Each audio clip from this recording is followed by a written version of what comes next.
Assalamualaikum warahmatullahi wabarakatuh. Sebelumnya perkenalkan, nama saya Laili Nurfadilah dari Prodi Pendidikan Teknologi Informasi kelas 21A dengan NIM 210505497. Pada video kali ini saya akan membahas mengenai routing statik dan simulasinya. Sebelumnya, routing statik adalah routing yang dilakukan oleh admin atau pengelola jaringan untuk mengkonfigurasi informasi tentang jaringan yang dituju secara manual. Routing statik memiliki ciri-ciri yang pertama yaitu jalur spesifik ditentukan oleh admin jaringan, dan yang kedua yaitu pengisian tabel routing dilakukan secara manual oleh admin jaringan. Ada beberapa parameter yang terdapat pada routing statik. Yang pertama yaitu destination, yaitu alat tujuan dan network mask yang berhad diisi dengan 0.0.0.0 untuk semua jaringan. Yang kedua gateway, yaitu datagram yang dapat dicapai melalui antarmuka. Yang ketiga preferred adalah alamat tujuan paket dan meninggalkan router melalui alamat IP. Yang keempat yaitu distance yang berjarak antara 0 sampai 255 yang merupakan cara administrator jaringan dari router. Cara kerja router statik yaitu yang pertama, konfigurasi router yang dilakukan oleh admin jaringan. Yang kedua, router melakukan routing berdasarkan informasi yang diterima dari tabel routing. Yang ketiga, admin jaringan menggunakan perintah IP route secara manual untuk konfigurasi router dengan routing statik, dan routing statik berguna untuk melewatkan paket data yang ada pada jaringan. Keuntungan routing statik yang pertama, meringankan kerja prosesor router. Yang kedua, tidak ada bandwidth yang digunakan untuk pertukaran informasi dari tabel isi routing pada saat pengiriman paket. Yang ketiga, routing statik lebih aman dibandingkan routing dinamis. Dan yang keempat yaitu routing statik kebal dari segala usaha hacker untuk masuk dengan tujuan membaca traffic. Lalu untuk kelemahan routing statik yang pertama yaitu hanya dapat digunakan untuk jaringan berskala kecil. Yang kedua, administrator jaringan harus mengetahui semua informasi dari masing-masing router yang digunakan. Yang ketiga, administrasinya cukup rumit dibanding routing dinamis, terlebih jika banyak router yang harus dikonfigurasi secara manual. Dan yang keempat yaitu rentan terhadap kesalahan saat entry data routing statik yang dilakukan secara manual. Baik, selanjutnya saya akan melakukan simulasi routing statik menggunakan Cisco. Baik, selanjutnya yaitu saya akan melakukan simulasi mengenai routing statik, di mana pada simulasi ini kita membutuhkan 3 buah PC yaitu PC 1, PC 2, dan PC 3, 3 buah router yaitu router 1, router 2, dan router 3, dan 2 buah server yaitu server 1 dan server 2. Lalu untuk menghubungkannya saya menggunakan penghubung otomatis ini untuk menghubungkan router 1 ke PC 1 dan PC 2, router 2 ke PC 3, router 3 ke PC 1, maksudnya server 1 dan server 2. Lalu kita juga perlu menghubungkan untuk router 1 ke router 2, router 2 ke router 3, dan juga router 3 ke router 1. Berikut merupakan rangkaian simulasi routing statik. Baik, untuk selanjutnya yaitu kita memerlukan untuk mengisi IP pada masing-masing PC. Yang pertama PC 1. Kita masuk ke desktop, IP configuration. Ini saya sudah memasukkannya.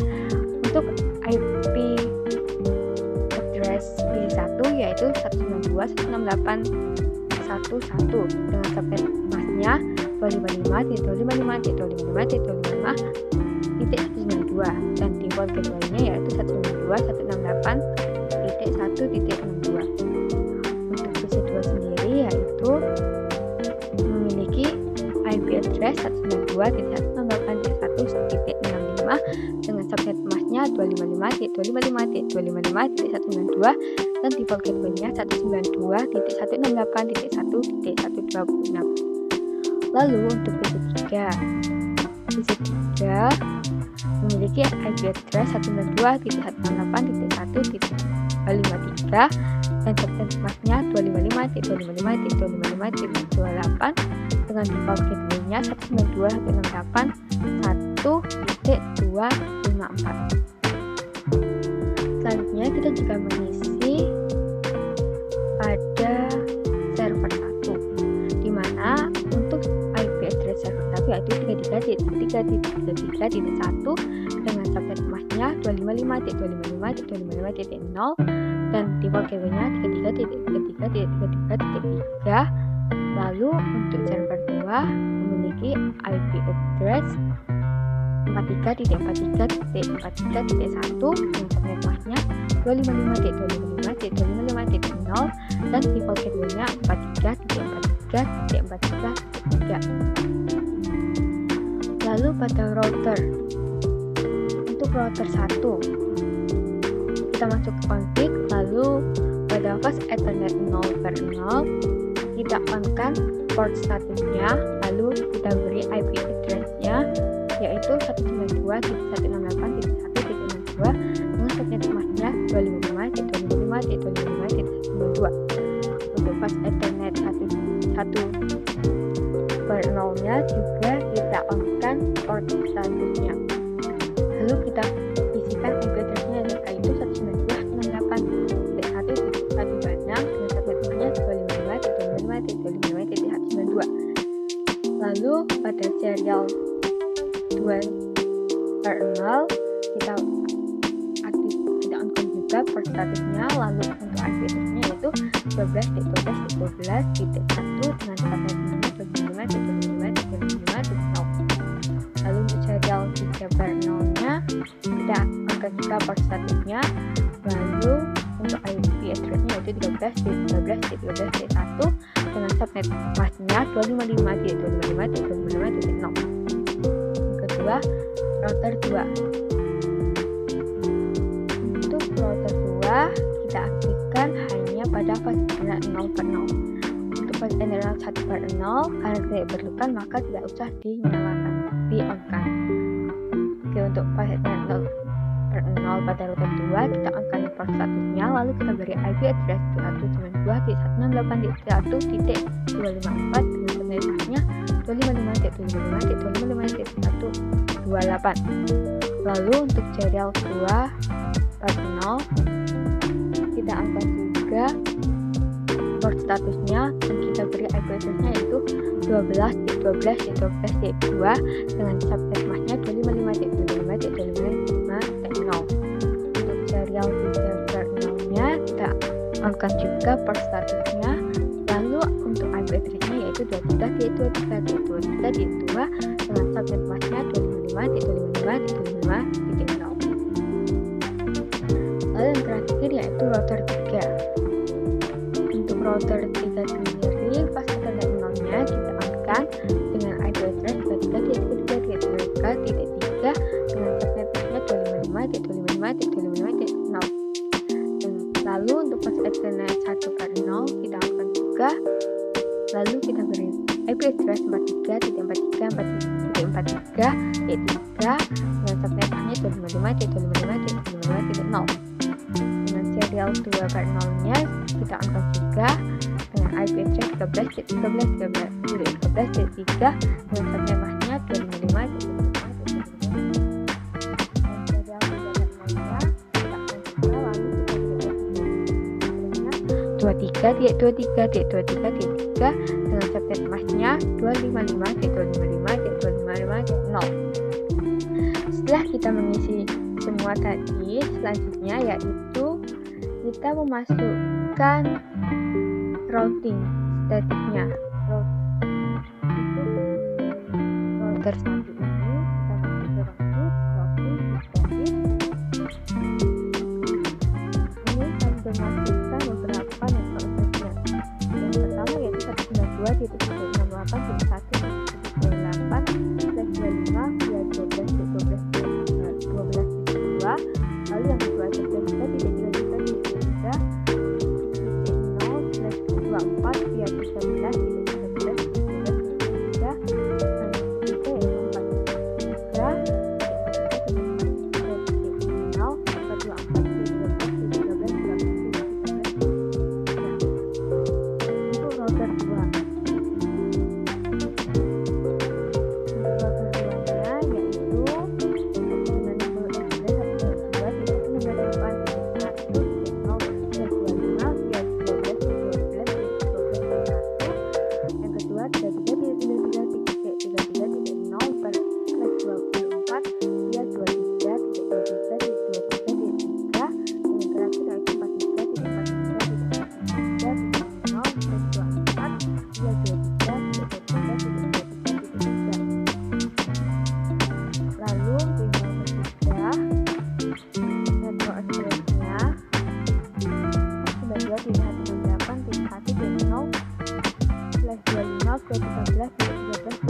Kita akan mencoba mengirimkan info videonya ke PC1 menuju PC2. Kita coba jalankan. PC1 akan mengirim ke router PC1, lalu akan dikirimnya ke PC2. Lalu PC2 akan mengembalikan ke router 1 dan dikembalikan ke PC1. Maka pengiriman info video selesai.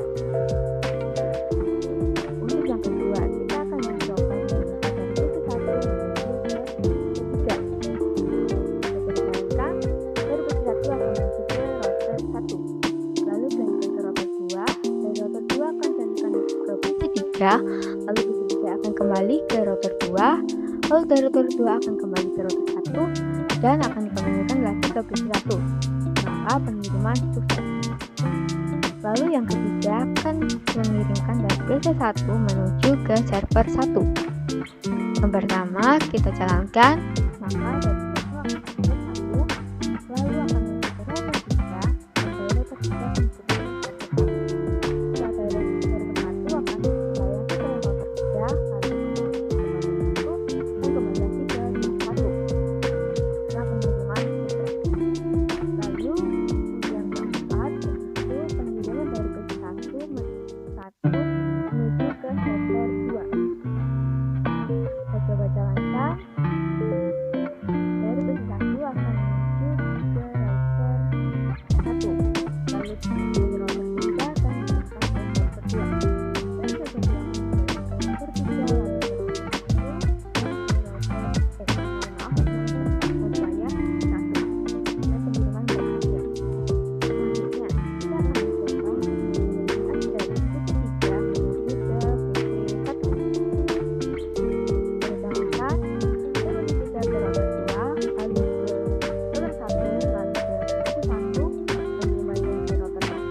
lalu ke rotor 3, dan kembali ke satu kali.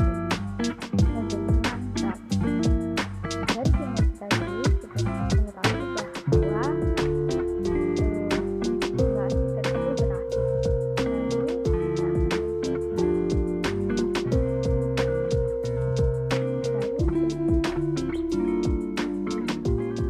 kita akan start 2 kali, lalu ke 100,6, terus kita pilih ketiga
kedua command prompt, terus lalu kita tulis Treasure, lalu dari server 1 menuju PC 1, yaitu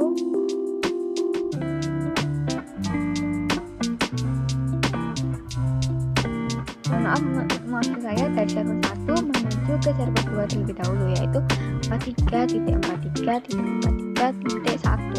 Kita enter, trace complete. Lalu yang kedua kita coba dari server 1 menuju ke PC 1, yaitu 192.168.1.1. Kita enter, trace complete. Lalu selanjutnya kita akan mencoba dari server 1 menuju ke PC 2, yaitu 192.168.1.65. Kita enter, trace complete. Lalu yang terakhir kita mencoba dari server 1 menuju ke PC 3, yaitu 192.168.1.253. Maaf, ada salah titik, lalu kita enter, trace complete. Dapat disimpulkan bahwa pengiriman Simple BDU dari server 1 menuju ke server 2, ke PC 1, PC 2, dan PC 3 berhasil. Sekian dari saya, kurang lebihnya mohon maaf. Saya akhiri. Wassalamualaikum warahmatullahi wabarakatuh.